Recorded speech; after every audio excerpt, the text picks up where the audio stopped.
Despite the problematic nature of Mudd's episodes, Harcourt Fenton Mudd remains Star Trek's most beloved rogue. We'll dig into Mudd's character, the episodes that showcased him, and his paradoxical popularity. And stick around to the end for a montage of Mudd's best lines. I'll handle the conversation. All of this and more. You know this man, Captain? Do I know him? Starting right now.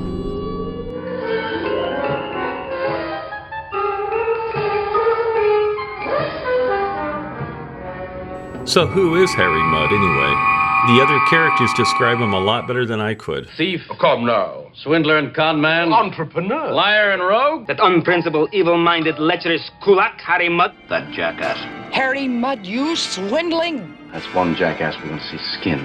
I think we both understand each other. But above all else, Mudd is a henpecked husband. Harcourt Fenton Mudd, what have you been up to? Nothing good, I'm sure. Well, let me tell you, you lazy, good-for-nothing thing. Despite his shortcomings, Harry Mudd dominated a pre-Wrath of Khan poll, published in Best of Trek Volume 1, where he received a whopping 25% of the vote as the fan-favorite adversary of Captain James T. Kirk. The Romulan commander came in a distant second with only 14% of the vote, and Trelane took third place with 11%. Klingons Kor and Kang both received a dishonorable mention, while the remaining 34% of the votes were divided among a handful of other adversaries, including Khan. Sorry, Khan, vengeance may be yours, but the popularity crown goes to Harry Mudd. You should refer to me as Mudd the First. So why is Mudd so downright likable? Well, despite his character flaws, I apologize for what he said, sir. he is charming, charismatic, and comedic. But I believe it's Roger C. Carmel's larger-than-life performance that made Mudd an instantly likable character.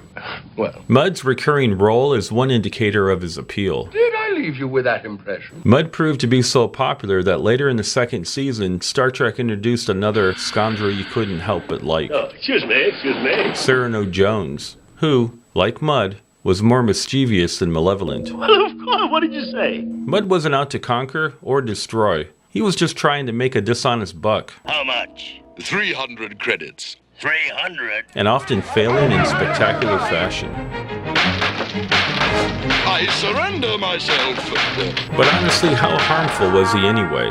Harry, I do believe you're putting on weight. After all, Mudd always ended up helping Kirk fix the chaos he caused anyway. What can I do? He helped Kirk acquire the lithium crystals from Childress in Mudd's women. Yes, they took away my drug and substituted that. The crystals are here, and you're welcome to them. He helped Kirk deactivate their android captors in I, Mudd. Mr. Mudd, are you ready? Aye, aye. Easy. And even sacrificed his last love crystals to distract the rock creatures so everyone could escape in Mudd's passion. Harry, do you have any of the crystals left? My friends, for you, for all. And speaking of Mudd's passion, Mudd was one of just a handful of guest characters who resurfaced in the animated series. Here are all the other characters who made the two-dimensional transition. Oh, my paws and whiskers. I'll be late. I'm late. Oh, my fuzzy ears and whiskers. I'm late. Excuse me, sir. Have you seen a rather large white rabbit? I beg your pardon, but did you see a white rabbit? He went that way, Alice. I fleet. How did you freeze my weaponry? I am the guardian of forever. The travelers are returning. Any competent officer can command this ship. I will notify the authorities. There is one thing you can do. Yes. Pick up every trip on the space station. Ah, my dear Captain Kirk. Ah, Captain Kirk. Enterprise, Jim, have you gone mad? Jim, we have 53 dead here. Jim, why don't you answer? Of the 9 TOS characters who returned in the animated series, Mudd, Now, friends. Jones, Friend Kirk. and Spock's father Sarek Live long and prosper. were the only ones who were voiced by the original actors. The character of Mudd was inspired by NBC's executives, who, after watching Star Trek's first pilot, worried that audiences wouldn't understand Star Trek's alien characters, thus proving they were the bigger buttheads. Scriptwriter Stephen Kandel recalled telling Gene Roddenberry, What if we start with someone the audience can instantly relate to? Not an alien, not high-tech, just a con man. Oh, you beautiful galaxy. Roddenberry had written a script called The Origins of which date back to Roddenberry's 1964 series pitch, along with this brief synopsis. Quote, duplicating a page from the Old West, hanky-panky aboard with a cargo of women destined for a far-off colony. Candell's Mud character worked perfectly with that story. So they inserted Mud, changed the episode's title to Much Women, and the rest lives on in Star Trek infamy. We'll be right back. Minute Trek returns. Let's take a closer look at the 3 episodes that featured Harry Mudd, and the misadventures he goes on in between. Mudd's engaged in some lighthearted human trafficking when we first meet him. He's so used to buying and selling people. I'll handle the conversation. His cargo of mail-order brides are beautified by a Venus drug intended to scam unwitting settlers. It's a miracle. Early on, the Enterprise's computer provides us with a snapshot of his rap sheet. Offense record, smuggling, sentence, suspended, transport of stolen goods, purchase of space vessel with counterfeit currency, sentences, psychiatric treatment, effectiveness disputed, master's license revoked, star date 11/16.4. All right. Although Mudd is played as somewhat of a boisterous buffoon, I'll be running this starship. in his first outing, Mudd is treated less as comic relief and more like an instigator of a serious moral dilemma.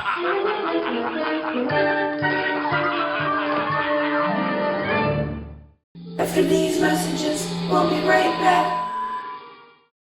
We now return.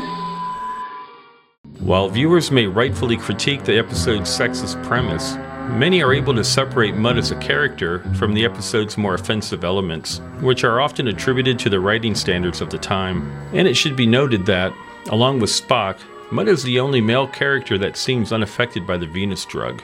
But Mudd's second episode, I, Mudd, completely abandons the seriousness of his debut in favor of overt farce Goodbye, cool universe. and slapstick comedy. Let's get caught up with Mudd's exploits since his first encounter with the Enterprise. Explain, how did you get here? We left you in custody after that affair on the Rigel mining planet. And while Mudd doesn't answer that question directly, he does detail how he wound up on the android planet. I organized a technical information service, bringing modern industrial techniques to backward planets.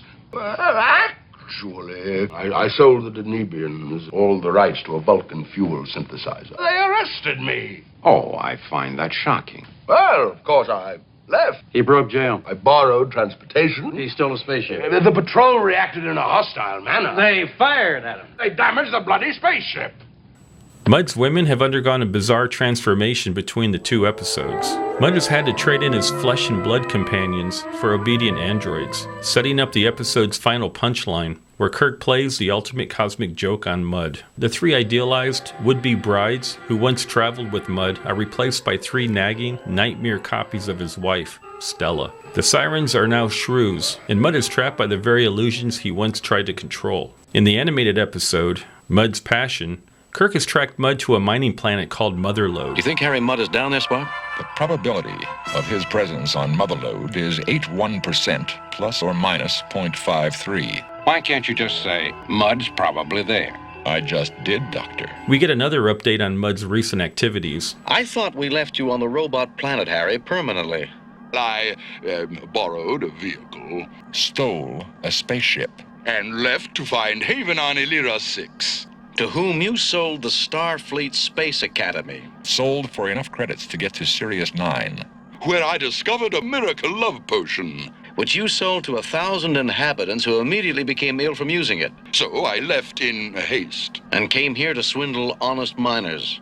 This episode revisits the concept of drug-enhanced attraction found in Mudd's women, with Mudd now peddling love crystals that affect whoever the user touches. And the focus shifts from sexual attraction to emotional manipulation. The crystals induce feelings of romantic love. Oh, sorry, sir. Are you injured, Miss Chapel? No. Only to be replaced later by hatred and revulsion. May I help you record his confession, nurse? You? You'd be the last person I'd choose. A few moments of love, paid for with several hours of hatred. Your potion is scarcely a bargain, Harry. These love crystals seem to be a fusion of the lithium crystals and the Venus drug from Mudd's women, creating a final chapter in Mudd's saga that feels both referential and self-aware, while painting a vivid picture of a man who never stops hustling his way across the galaxy. Once, I recall, on Omega Cygni, I turned a handsome profit selling the natives their own oceans. And then on Ophiuchus 6, I conned 2 miners out of a year's supply of dilithium crystals with fake Federation vouchers. Think I'll get rehabilitation therapy again? I can guarantee it. Mudd certainly had a way with words. Here's a montage of some of his best lines and funniest moments. You just let Leo take all the hard questions. Now, Harry? Leo Walsh is my name, darling. Don't forget that. So lovely. Lovely, aren't they? Oh, you beautiful galaxy. Oh, that heavenly universe. Affecting a menace to navigation. What, my tiny little ship in this immense galaxy? A menace to navigation. I look upon this work as a sacred public trust. I've devoted my whole life to it. Incorrect. Well, I'm about to start devoting my entire life to it. Do you have any defense to offer? Only heaven's own truth, which I've just given you. Incorrect. Blast that tin-plated pot. It's absolute paradise. Then I am unable to discern your problem. Forget it. Behind every great man, there is a woman urging him on. And so it was with my Stella. She urged me on into outer space. Not that she meant to, but with her continual, eternal, confounded nagging. Well, I think of her constantly, and every time I do, I go further out into space. With this magical liquid, no person of the opposite sex can resist you. It matters not whether you are young, old, fat, ugly, or repugnant. In the end, the Misadventures of Harry Mudd formed a mini-saga across the original and animated series, and offered a sense of continuity that was largely absent from the original series. Although Harry Mudd's presence was always a delight, something from his first encounter with the Enterprise seems to have lingered, leaving a curious after effect on the ship and her captain. But that is a story for another video.